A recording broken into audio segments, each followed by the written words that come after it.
काँग्रेस पक्षामध्ये गांधी तत्व आजही शिल्लक आहे का, असा सवाल विधान परिषदेतील विरोधी पक्षनेते चलवादी नारायणस्वामी यांनी उपस्थित केला.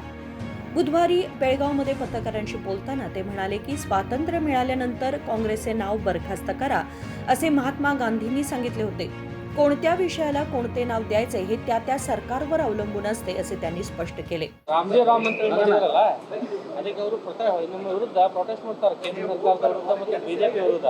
ಕಾಂಗ್ರೆಸ್ನಲ್ಲಿ ಗಾಂಧಿ ತತ್ವಗಳು ಉಳಿದಿದೆಯಾ? ಇಲ್ಲ, ನೀವು ಹೇಳ್ಬೇಕು. ನಾನು ನಿಮ್ಮನ್ನೇ ಕೇಳ್ತೀನಿ. ಇಲ್ಲ, ಅವ್ರು ಹೇಳ್ತಾರೆ ರಾಮ ಅನ್ನವ ನಮ್ಮ ಎದೆಯಲ್ಲಿದ್ದಾನೆ, ಬಿಜೆಪಿ ಅವರು ಬಾಯಲ್ಲಿದ್ದಾರೆ. ಯಾರಿಗೆ ಎಲ್ಲಿದ್ದಾರೆ ಅಂತೇಳಿ ಅವರವರಿಗೆ ಗೊತ್ತು.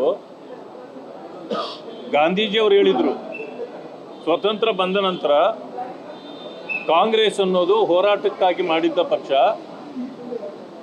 ಚುನಾವಣೆಗೆ ನೀವು ಯಾವುದೇ ಪಕ್ಷದ ಹೆಸರಿಟ್ಕೊಳ್ಳಿ, ಇದನ್ನು ಬರಖಾಸ್ತು ಮಾಡಿಬಿಡಿ ಅಂದ್ರೆ ಮಾಡಿದ್ರ ನೀವು?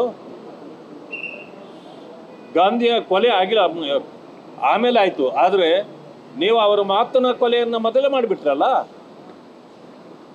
ಇವತ್ತು ಯಾವ್ಯಾವ ವಿಚಾರಕ್ಕೆ ಯಾವ್ಯಾವುದನ್ನು ಇಡಬೇಕು ಅಂತಕ್ಕಂಥದ್ದು ಆಯಾ ಸರ್ಕಾರಗಳಿಗೆ ಬಿಟ್ಟಿದ್ದು. ನೀವು ಏನು ಮಾಡ್ತಿದ್ದೀರಿ? ಎಲ್ಲ ಇದನ್ನು ಕೂಡ ಇವತ್ತು ಡೆಮಾಲಿಷ್ ಮಾಡ್ತಾ ಇದ್ದೀರಿ.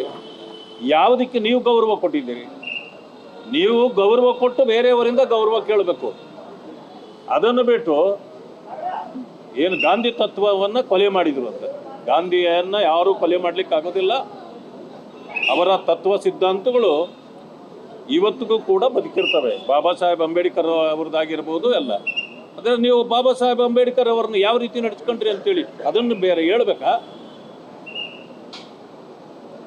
ಗೋಡ್ಸೆ ಪೂಜೆ ಮಾಡ್ತೀರಿ, ಗೋಡ್ಸೆ ಆರಾಧಕರು ನೋಡ್ರಿ, ನಾವು ಪ್ರೀತಿ ಬಿಜೆಪಿ ಅಲ್ಲಲ್ಲ, ಅವ್ರ ಹೇಳಿಕೆ ಎಲ್ಲ ಸತ್ಯ ಅಲ್ಲ. ನಾವು ಗೋಡ್ಸೆಯನ್ನು ಪೂಜೆ ಮಾಡೋದಿಲ್ಲ. ಎಲ್ಲಿ ಮಾಡಿದ್ದೀವಿ ನಾವು? ಎಲ್ಲಿ ಮಾಡಿಲ್ಲ. ಆದರೆ ನಿಮ್ಮ ಆರೋಪಕ್ಕೆಲ್ಲ, ನಿಮ್ಮ ಆರೋಪಗಳೇ ಸತ್ಯ ಅಂತ ನಾವು ಒಪ್ಪಲಿಕ್ಕೆ ಸಾಧ್ಯ ಇದೆ? 20 ವರ್ಷ ನಾವು ಆಡಳಿತ ಮಾಡಿದ್ರು ಕೂಡ ಯಾವುದನ್ನ ಬದಲಾವಣೆ ಮಾಡಿರಲಿಲ್ಲ. ಆದರೆ ಬಿಜೆಪಿ ಅವರು ಬದಲಾವಣೆ ಮಾಡಿ, ಹೆಸರು ಬದಲಾವಣೆ ಮಾಡ್ತಾರೆ, ಕೆಲಸ ಬದಲಾವಣೆ ಅಲ್ಲ ಅಂತ. ಅಲ್ಲಲ್ಲ, ಬೇಕಾದಷ್ಟು ಬದಲಾವಣೆಗಳು ಮಾಡಿದ್ದಾರೆ. ಆದರೆ ಅವರು ಜನಪರವಾದ ನೀತಿ ಸಿದ್ಧಾಂತಗಳೇ ಅವರಲ್ಲಿಲ್ಲ. ಅವರು ಜನರನ್ನು ಕೆರಳಿಸಿ ಕೇವಲ ಮತ ಬ್ಯಾಂಕ್ ಮಾಡಿಕೊಂಡು ಓಲೈಕೆ ಮಾಡಿ ಬದುಕುವಂಥವರು. ಅವರು ಇವತ್ತು ನಿದರ್ಶನಗಳನ್ನು ಕೊಡ್ಬೋದು ಅಂತಂದ್ರೆ ಎಷ್ಟೇ ಕೊಡ್ಬೋದು. ಸುಮ್ಮನೆ ಭಾಷಣದಲ್ಲಿ ಮಾಡೋದೇ ಬೇರೆ, ನಡೆಯಲ್ಲೇ ಬೇರೆ. ಅದನ್ನು ಇದರಲ್ಲೇ ಹೇಳ್ಬೋದಲ್ಲ. ಪರಿಶಿಷ್ಟ ಜಾತಿ ವರ್ಗಗಳಿಗೆ 42,000 ಕೋಟಿ ಇಟ್ಟಿದ್ದೀವಿ ಅಂತೇಳಿ ಇವತ್ತಿನವರೆಗೆ 1 ರೂಪಾಯಿನೂ ಅವ್ರಿಗೆ ಸೇರಿದಂತೆ ಮಾಡಿರುವಂಥದ್ದು ಅಲ್ಲಲ್ಲ. ನೀತಿಗಳು ಹೇಳೋದು. शेकडो संघटना आंदोलनासाठी पुढे आल्या आहेत. त्यांना न्याय मिळवून देणे गरजेचे आहे असे त्यांनी ठामपणे सांगितले. विनोद कोलकार, KMM मराठी, बेळगाव.